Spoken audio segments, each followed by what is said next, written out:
Hey everyone, so last Friday we just had a really cool event where we had the Northern Lights pretty much all over North America, which is phenomenal. But I've had some people contact me and say, hey, how do you edit it? I've shot it, but how do you edit it? How do you make it so that everything pops and looks good and does all the stuff? Well, here, it's not real estate related, but let's get into it because you might learn some skills here that will apply later on to real estate later on. All right, let's get into it.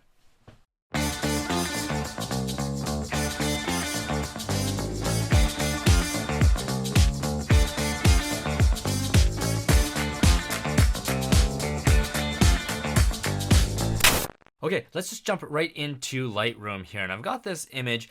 This is a completed image, but I'm just going to go and reset it. And this is how it came out back at camera, right? I shot this at ISO 800, 13 mil, f4 for 30 seconds. And with this, the first thing I want to check is actually how much data did I catch? What did I actually capture here? So I'm going to play with my exposure and I'm going to bring it all the way down. So I know that I've gotten all the highlights there. And now if I bring it all the way up, I can see that, yeah, I got everything in the shadows here.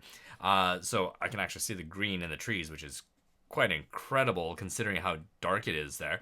But with that, I now know what my full range is of the data that I collected. So if I was to pull down my highlights, I can pull down my highlights to the point where none of this area here is overexposed. And then for my shadows, if I push all my shadows up, yeah, we can see the green of the trees. Pull up my blacks, I can see a little bit more of those trees there and essentially make it look like this was daytime. My whites, let's take those down and then increase the contrast. And all of a sudden, there you go. That is taking advantage of the entire dynamic range of this one shot. However, it doesn't look very good now, does it? I don't actually want to see this because I don't want to see my power pole there. So instead, what I'm going to do is I'm going to take it from here and I'm going to drop down those shadows to the point where that power pole is kind of hidden in the dark areas there. And now I like this because yes, it is dark. You aren't going to be seeing a lot of things, but look at how the Northern Lights really still pop. From here, now the other thing that we got to do is adjust the color. Now, when we shot this, I'll be honest, the sky did look pretty black. Okay, so the sky's black and then the Northern Lights are out. But when you're looking at a photo, a black sky doesn't feel very real in these instances. So what a lot of the time I like to do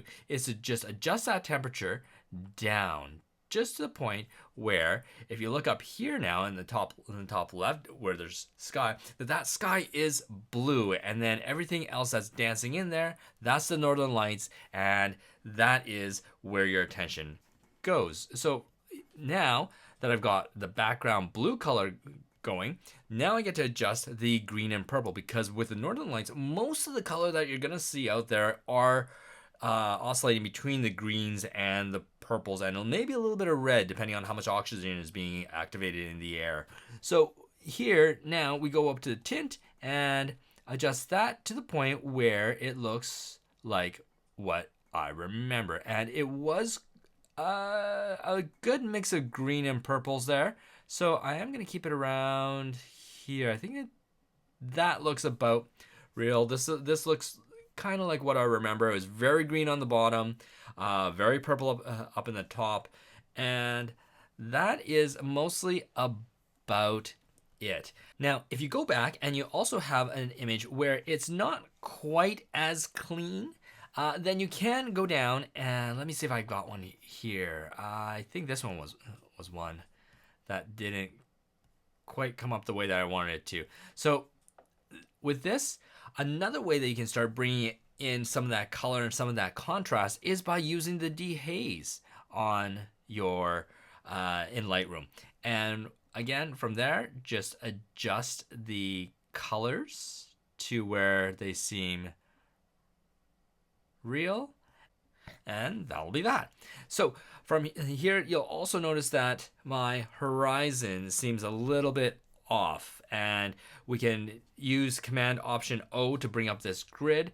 And from here, I'm just going to go down to my transform, and I'm just going to rotate it so that the land is level constrain crop, and there we go. Another finished image there. And that's about it. If you have any questions, let me know. Right? Take care. Thanks for watching. If you have any comments, questions, put them below, and be sure to click on like, subscribe, and click on that little bell to be notified every time we put up new content. And I am happy to announce that our online real estate photography course is now done, and it is ready for you. Just go to www.robmoroto.com and use a coupon code that is in the show notes here to get yourself a nice little discount. All right, see you later.